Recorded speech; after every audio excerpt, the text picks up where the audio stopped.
In the last 2 years, I've spent over $10,000 on my fragrance collection, and I regret it.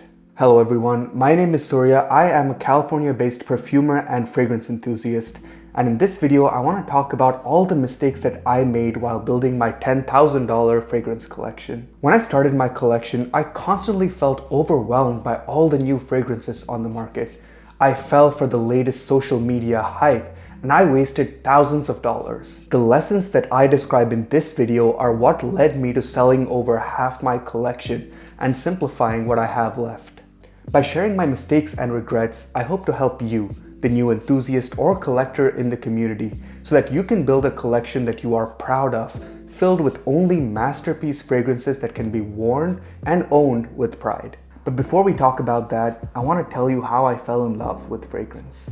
The first real perfume I ever smelled was Let Them Eat Cake by Tokyo Milk. Now this was in about 2019.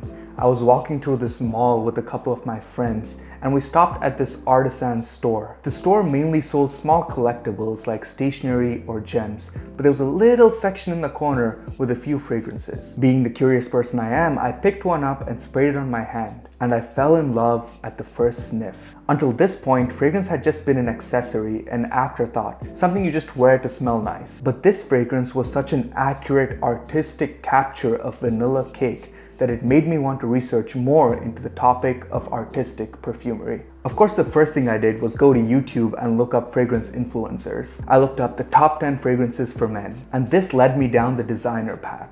At the time, I was still in college, so I couldn't afford a lot of the designer fragrances that I smelled at stores like Sephora or Ulta. So of course, the second thing I did was to look up the top 10 affordable fragrances for men. Now, this led me into the world of clones and cheapies, and boy oh boy, I was gonna buy all of them. Over that 1 year, I spent about $1,000 buying a lot of cheapies and clones of niche fragrances. I kept watching these big influencers with their large collections, and one day I wanted to have as many fragrances as them. However, in May 2022, I had to move states, and in the process, the shipping company lost all my belongings. This included my furniture, my clothes, my shoes, and of course, all my fragrances. This was a difficult time for me, and I decided to take a break from all my material hobbies. So I took a break until about the end of 2022, which is when I started using some of my disposable income to get back into fragrances. I started slowly with designers that I wished I could afford when I was in college. Eventually, I couldn't hold back, and I started purchasing the niche perfumes that were hyped in the community. Finally, at the end of 2023, I became a part of the indie fragrance community. This is when I started getting into artisan perfumery, and this is what inspired me to build my own fragrance company. Today, it's been over 10 months since I bought my last full bottle of fragrance.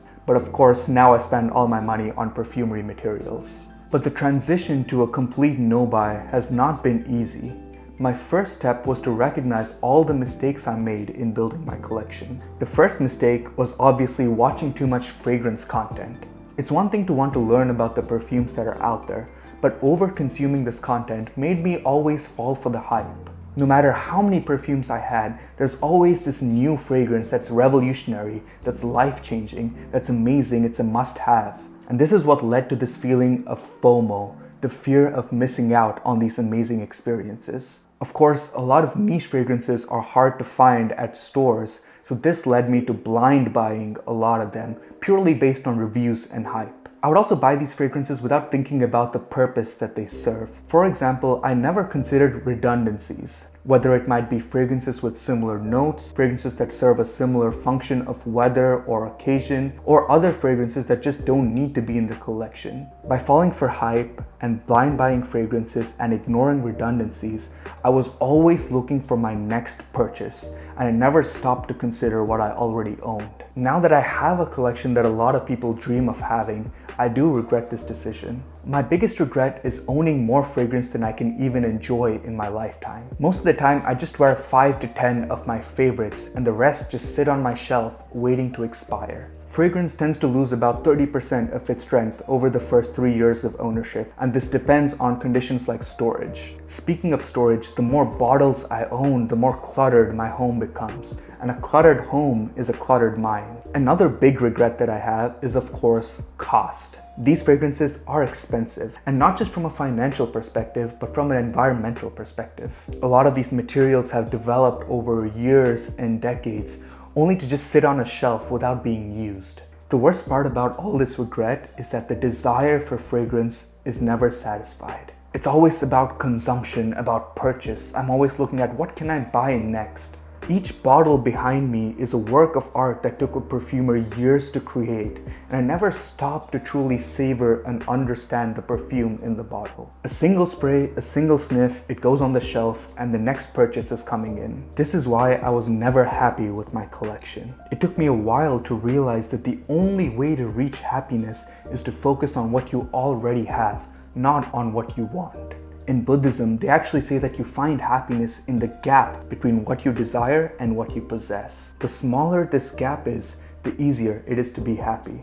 Of course, desires always keep growing, which makes the gap continuously larger. You can try to purchase your way up to the desire, but you'll never really catch up. The only way to shrink this gap is to completely let go of desire. The way I was able to let go of my desire for fragrance was to ask myself, what am I really searching for?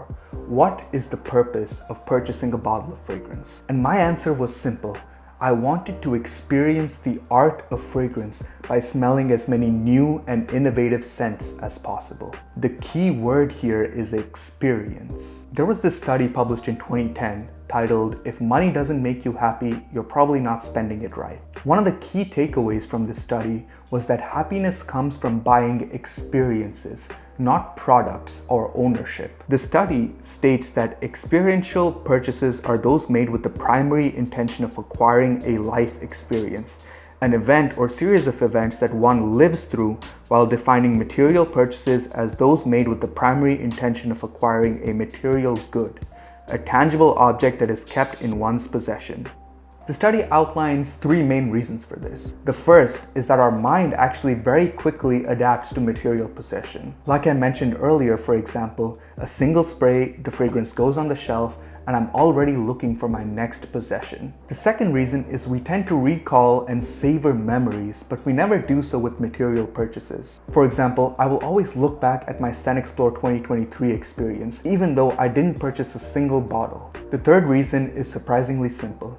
Experiences tend to be shared with other people. So this helped me realize that most of my happiness comes from smelling, experiencing, and testing a new fragrance, not from purchasing and owning a full bottle. So this means I could enjoy the full joy of perfumery without spending thousands of dollars on 100 ml bottles that never get used. So I built a simple system to maximize the fragrance experience while minimizing financial, mental, and environmental cost. I have been following the system as my 2024 resolution, and so far this year I haven't purchased a single full bottle of fragrance. I've saved thousands of dollars while continuing to be a part of this community that I love and engaging with all the new fragrances that have been coming out.